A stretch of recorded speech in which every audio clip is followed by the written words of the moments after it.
할렐루야, 반갑습니다. 드디어 12단원에 오신 여러분들을 주님의 이름으로 환영합니다. 여기까지 오시느라 너무나 수고 많으셨습니다. 마지막 단원을 향해서 우리가 달리고 있는데 끝까지 힘을 내시고 함께 믿음으로 승리하시는 여러분들 되시길 바랍니다. 그러면 가겠습니다. 고! 제12단원, 하나님과의 지속적인 교제. 세스코툰의 영적 각성.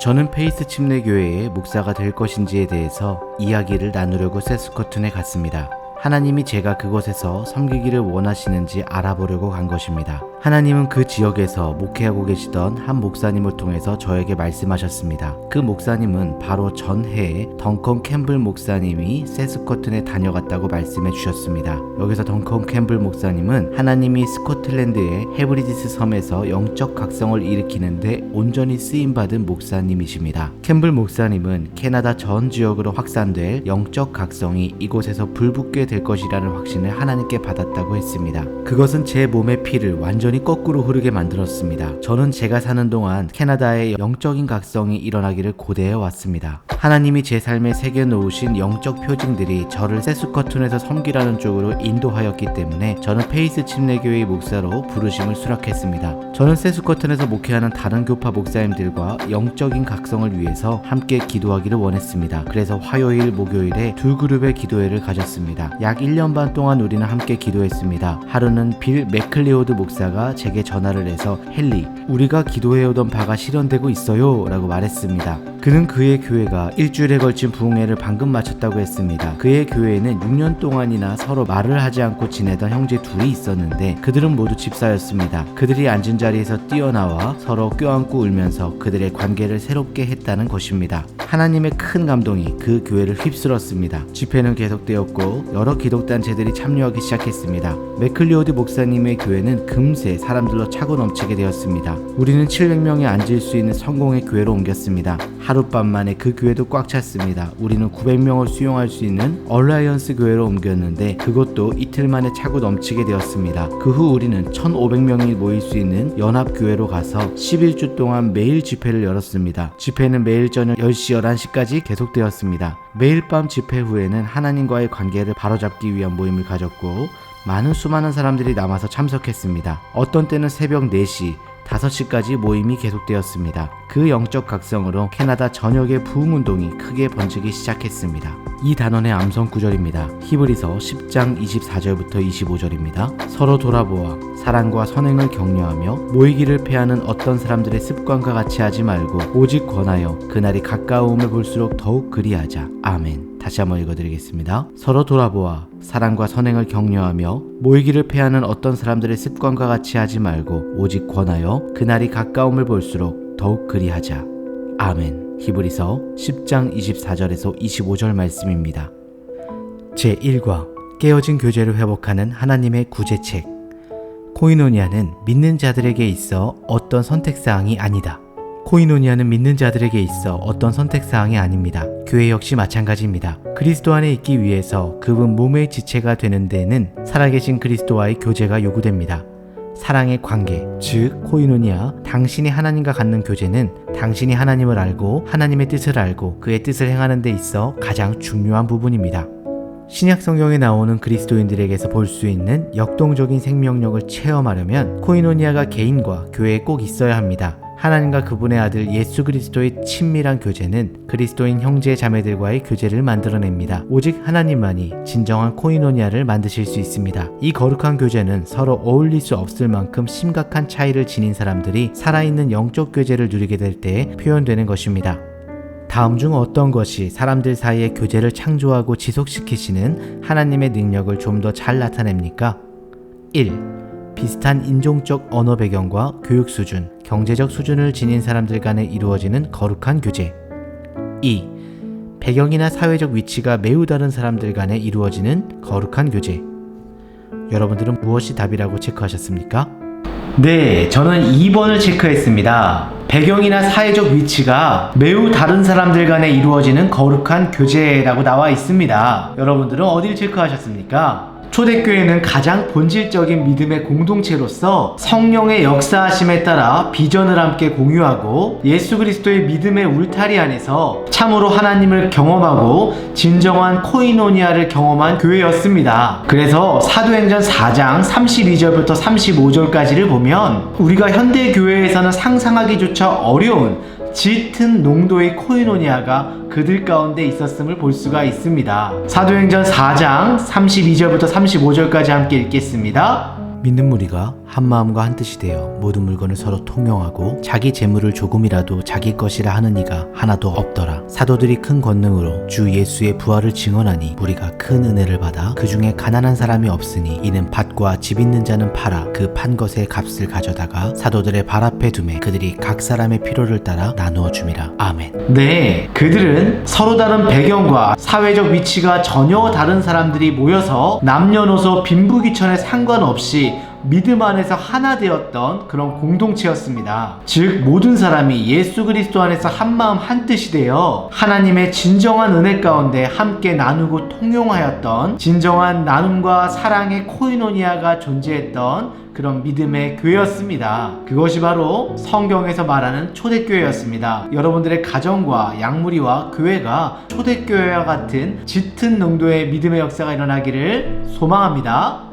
인간들이 만들어 놓은 장벽이 허물어지고 서로 많은 차이점을 지닌 사람들이 평화 안에서 공존할 때 세상은 오직 하나님만이 하실 수 있는 어떤 일을 목격하게 됩니다. 하나님의 나라에서는 유대인이나 헬라인이나 종이나 자유인이나 남자나 여자나 다 그리스도 예수 안에서 하나이니라. 갈라디아서 3장 28절 말씀에 나와 있습니다. 성령님에 의해서 만들어진 코이노니아는 또한 성령님에 의해 유지됩니다. 그러나 하나님과 혹은 다른 사람들과의 코이노니아는 위태로워질 수도 있고 나아가서는 깨어질 수도 있습니다. 그것은 무엇 때문입니까? 때때로 그리스도 안에서 한 형제나 자매와의 교제가 깨어지는 것은 그 형제나 자매의 죄 때문일 수 있고 또 하나님과의 교제가 깨어졌기 때문일 수도 있습니다. 그럴 경우 당신은 그 사람을 위해서 기도하고 당신이 할 수 있는 모든 방법을 동원해서 그 사람이 주님께 돌아오도록 도와주어야 할 것입니다. 그리스도 안에서 한 형제나 자매와의 교제가 깨어지는 것은 하나님과의 교제도 깨어졌음을 나타냅니다. 당신은 항상 하나님과의 관계를 돌아보는 데서부터 시작해야 합니다. 관계가 깨어지기 시작하는 것은 당신과 하나님과의 관계부터입니다. 다른 사람과의 관계에서 비롯되는 것이 아닙니다. 하나님과의 관계가 깨어지면 그분과 더 이상 교제할 수 없을 뿐 아니라 다른 그리스도인 형제자매들과도 교제를 계속할 수 없습니다. 당신은 먼저 하나님이 당신을 그분과의 올바른 관계로 돌아오게 하시도록 허락해야 합니다. 죄는 하나님과의 코이노니아를 깨뜨린다. 죄는 당신을 하나님과의 친밀한 교제에서 분리시킵니다. 성경에서 보통 죄라는 단어를 여러 가지로 표현합니다. 죄, 범죄, 허물, 악 등등 당신이 아래와 같은 일을 할 때 하나님께 죄를 범하는 것입니다. 첫 번째, 당신을 위한 하나님의 계획을 무시할 때. 두 번째, 하나님께 대들고 그분을 따르기를 거절할 때. 세 번째, 악하고 그릇되고 부도덕한 행위를 할 때. 당신이 하나님께 죄를 범할 때 그분과의 교제는 깨어집니다. 이것을 구약에서는 하나님의 얼굴을 가리셨다는 표현으로 상징합니다. 얼굴은 사람에게 있어서 가장 중요한 의사 전달과 의사 교환의 기관들을 포함합니다.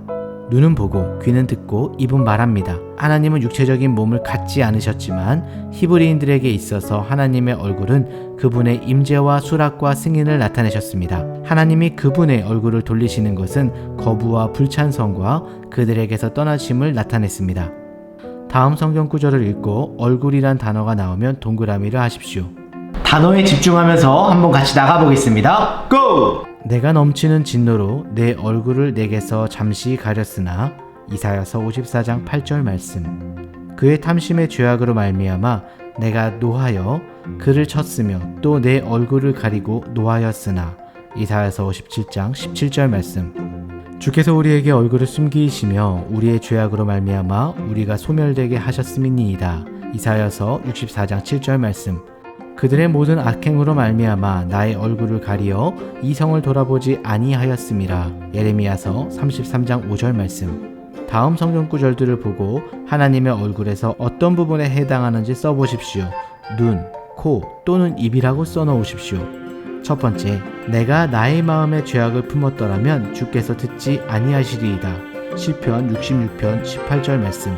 여기서 듣지라는 단어는 바로 귀를 말하고 있는 것이죠. 그러므로 답은 바로 귀입니다. 두 번째, 오직 너희 죄악이 너희와 너희 하나님 사이를 갈라놓았고 너희 죄가 그의 얼굴을 가리어서 너희에게서 듣지 않으시게 함이니라.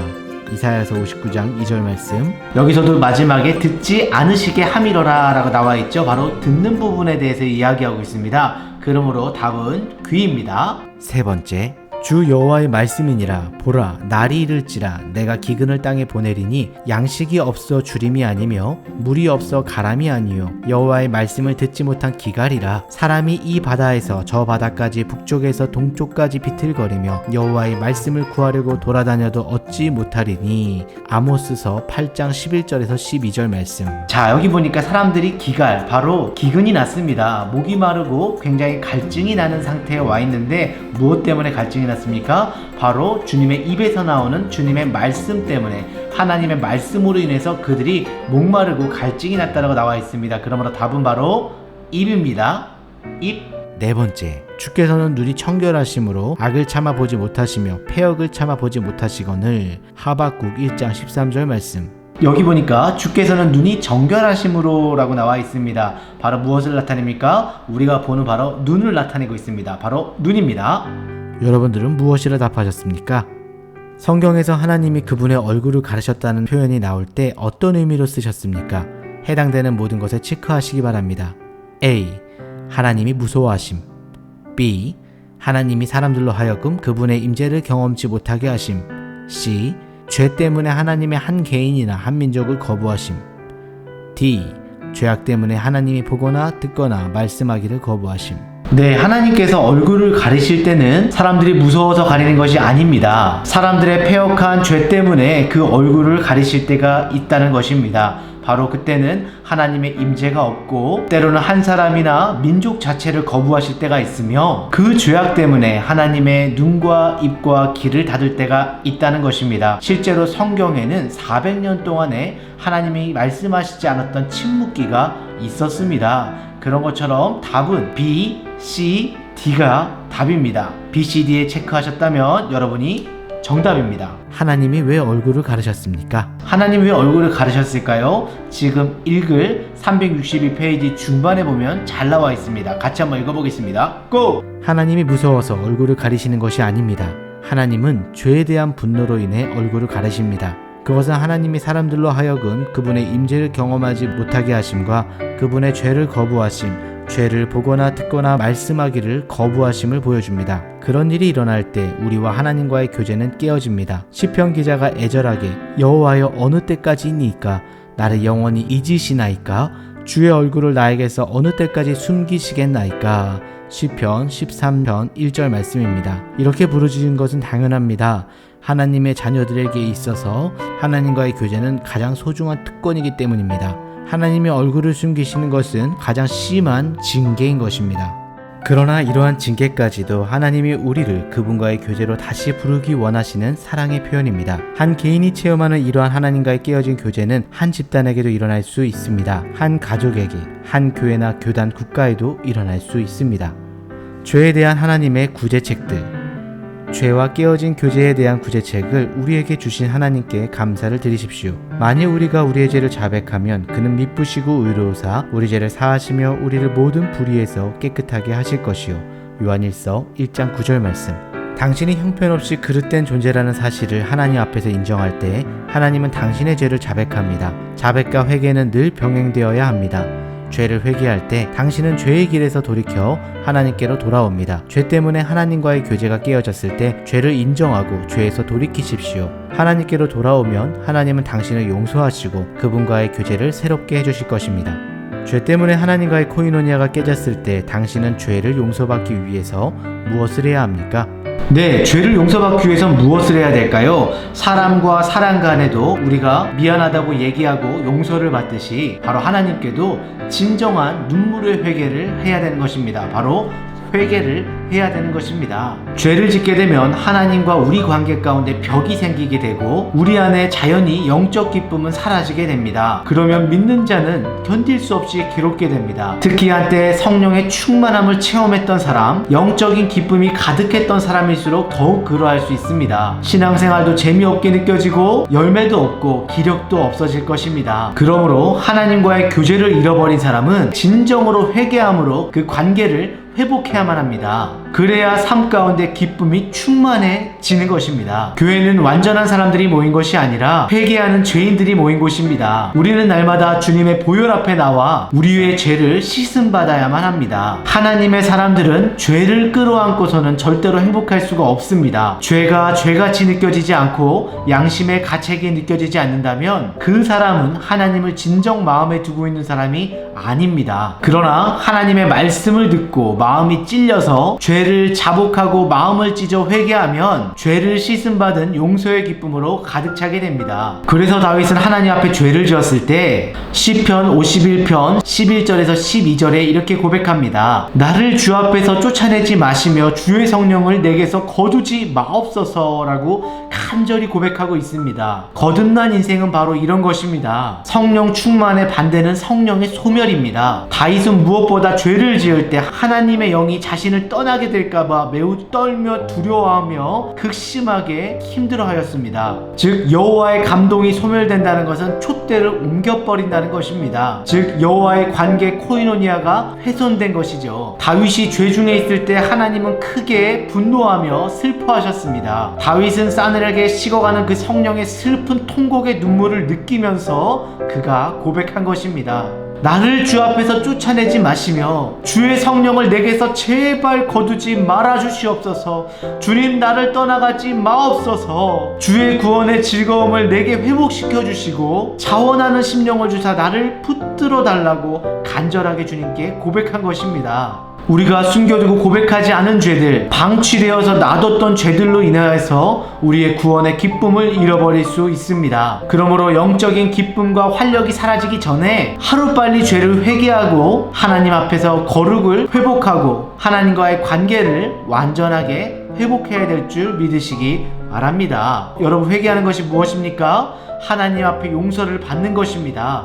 진정으로 회개할 때 그 깨어졌던 관계가 회복되심을 믿으시기 바랍니다. 하나님께서는 미쁘시사 우리의 모든 죄를 용서하실 것을 믿고 진정한 회개함으로 하나님과의 코이노니아를 완전하게 회복하시는 그런 믿음의 성도님들 되시길 주님의 이름으로 축원합니다.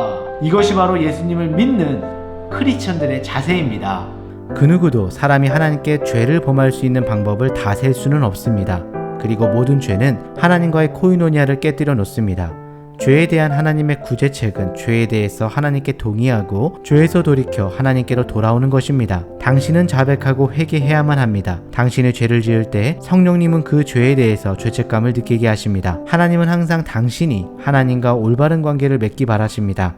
성령님이 당신의 죄를 깨닫게 하실 때 당신이 반응을 보이지 않으면 하나님은 당신을 징계하실 것입니다. 하나님의 징계는 항상 당신을 하나님과의 코이노니아로 다시 이끄시려는 데 목적이 있습니다. 하나님이 징계에 당신이 즉각 응하지 않으면 하나님은 당신의 관심을 끌기 위해서 더욱 심한 심판을 가져다 주실 것입니다. 이런 심판은 한 가정, 교회, 교단, 나아가서는 한 국가 전체에 가해질 수 있습니다. 하나님은 하나님의 사람들에게 심판을 내리시지만 죄에서 돌이키기만 하면 언제나 용서를 베푸시고 그 땅을 고쳐주십니다. 혹 내가 하늘을 닫고 비를 내리지 아니하거나 혹 메뚜기들에게 토산을 먹게 하거나 혹 전염병이 내 백성 가운데 유행하게 할 때에 내 이름으로 일컫는 내 백성이 그들의 악한 길에서 떠나 스스로 낮추고 기도하여 내 얼굴을 찾으면 내가 하늘에서 듣고 그들의 죄를 사하고 그들의 땅을 고칠지라. 아멘. 역대하 7장 13절에서 14절 말씀입니다. 아멘. 역대하 7장 14절에 의거해서 다음 질문에 답하십시오. 첫 번째, 하나님이 자기 백성들에게 심판을 내리실 때 하나님과의 코이노니아를 다시 이루기 위해서 그 백성들이 해야 하는 4가지 일들은 무엇입니까? 첫 번째로 해야 될 일은 악한 길에서 떠나서 회개하는 것입니다. 두 번째는 스스로 낮추고 겸비하고 주님 앞에서 겸손한 것입니다. 세 번째는 주님께 기도하고 간구하는 것입니다. 네 번째는 내 얼굴을 찾으면 이라고 나왔는데 주님의 임재를 기대하는 것입니다. 두 번째, 하나님의 백성들이 하나님께로 다시 돌아올 때 하나님께서 약속하신 세 가지는 무엇입니까? 역대하 7장 14절 말씀에 의하면 첫 번째는 내가 하늘에서 듣고, 두 번째는 그들의 죄를 사하고, 세 번째는 그들의 땅을 고치신다고 말씀하셨습니다. 하나님과의 깨어진 교제를 회복하는 구제책은 겸비하고 기도하여 하나님의 얼굴을 구하는 것과 회개를 포함합니다. 하나님은 듣고 죄를 사하고 땅을 고쳐주실 것을 약속하십니다. 민수기 6장 24절에서 26절에서 하나님은 제사장들에게 아름다운 축복 기도를 해주라고 하십니다. 여호와는 내게 복을 주시고 너를 지키시기 원하며 여호와는 그의 얼굴을 내게 비추사 은혜 베푸시기를 원하며 여호와는 그 얼굴을 내게로 향하여 드사 평강 주시기를 원하노라. 아멘. 다음은 우리가 지금까지 공부한 하나님이 우리에게 마련해 주신 죄의 구제책들과 당신에게 도움을 줄 만한 성경 구절들을 나열한 것입니다. 한번 네모 박스 안을 읽어보도록 하겠습니다. 죄에 대한 하나님의 구제책. 자신을 낮추라. 자신을 합리화시키려고 노력하지 말라. 자만심에 연연하지 말라. 기도하라. 하나님은 회개의 기도를 들으신다. 당신의 죄를 하나님께 자백하라. 그것이 잘못되었다는 것에 대해 하나님께 동의하라. 당신의 죄 때문에 직접적으로 영향받은 사람들에게 가서 죄를 고백하고 용서를 구하라. 마태복음 23장에서 24절 말씀. 회개하라. 당신의 죄된 길에서 돌이켜 하나님과 동행하는 길로 돌아오라. 하나님의 얼굴을 찾으라. 하나님과의 교제가 새롭게 되기를 간구하라. 하나님과 대화하라. 그분의 음성을 귀 기울여 들으라. 당신의 죄가 계속 되어온 문제라면 한 명이나 그 이상의 그리스도인 친구들에게 고백하고 당신이 그 죄의 사슬에서 풀려날 수 있게 기도해달라고 부탁하라. 야고보서 5장 16절 말씀. 애통하라. 하나님이 당신의 죄에 대해서 어떻게 느끼시는지 이해하도록 도와달라고 기도하라. 그분은 당신이 애통해야 하기를 원하신다. 당신의 마음이 죄 때문에 부서졌을 때 당신이 그 죄를 다시 범하는 기회가 적어질 것이다. 시편 51편 17절 말씀. 하나님께 순복하라. 마귀를 대적하라. 마음을 성결케 하라. 야고보서 4장 7절에서 10절 말씀. 하나님의 용서와 깨끗게 하심과 고쳐주심의 약속을 구하라. 역대하 7장 14절, 요한일서 1장 9절 말씀. 그리고 예수님이 주시는 부활의 능력으로 승리하는 삶을 살아라. 오늘 배운 것을 복습해 보시기 바랍니다. 오늘 학습한 내용 중 어떤 구절이나 성구가 가장 뜻에 와닿았습니까? 위의 구절이나 성구를 하나님에 대한 여러분의 기도로 바꾸어 보시기 바랍니다. 오늘 학습에 대한 반응으로 하나님은 여러분에게 무엇을 하기 원하십니까? 이과의 요점입니다. 코이노니아는 성령님에 의해서 만들어지고 지속된다. 그리스도 안에서 한 형제나 자매와의 교제가 깨어지는 것은 하나님과의 교제도 깨어졌음을 나타낸다. 죄는 하나님과의 코이노니아를 깨뜨린다. 하나님의 징계와 심판은 그분의 사랑의 표현이다. 오늘 이 시간 함께 기도했으면 좋겠습니다. 하나님과의 관계가 깨어진 분이 있다면, 아직도 회개해야 될 그런 죄들이 있다면 하나님 앞에 가지고 나오시는 여러분들 되시길 바랍니다. 하나님 앞에 온전히 상한 심령과 그 마음을 내어놓으실 때 하나님께서 어루만져 주시고 보혈의 능력으로 우리의 죄를 눈보다도 더 깨끗하게 하여 주실 것입니다. 그리고 주님께 고백하시기 바랍니다. 주님, 나의 산산조각난 마음과 깨어진 심령을 받으시고 다시 새롭고 아름다운 인생으로 빚어 주시옵소서. 깨어진 심령, 상한 심령으로 나오면 족하다고 하셨사오니 하나님 앞에 어떤 것도 가지고 나올 수는 없지만 솔직하게 회개하며 나온 심령을 긍휼히 여겨주시고 기쁘게 받아달라고 기도하시기 바랍니다. 사랑의 하나님 아버지, 감사합니다. 이 시간 하나님께서 우리의 주인 되심에 감사를 드립니다. 우리 심령 한가운데 고통이 있고 아픔이 있고 혼란이 있습니다. 하나님, 어떤 것도 가지고 나올 것은 없지만 가난한 마음, 깨어진 심령으로 이 자리에 나왔습니다. 이렇게 솔직하게 나온 주님의 백성들의 그 회개하는 마음을 받아주시고 그 깨어진 심령을 온전케 회복하여 주시옵소서. 하나님, 이 시간 우리의 믿음의 표대가 주님을 향하게 도와주시고 하나님께 전심을 쏟아붓는 인생들 되게 하셔서 주님께서 베풀어 주시는 능력과 은혜로서 날마다 승리하는 인생들 되도록 도와주시옵소서. 예수님의 이름으로 간절히 기도드립니다. 아멘. 지금까지 함께 해주셔서 감사드립니다. 한 주간도 하나님 앞에 겸손한 마음으로 나아가시고 깨어진 심령으로 회개할 때 주님께서 사용하시고 함께 동행하시고 인도하시는 그런 승리하시는 인생 되시길 주님의 이름으로 축원합니다. 감사합니다. 승리하세요.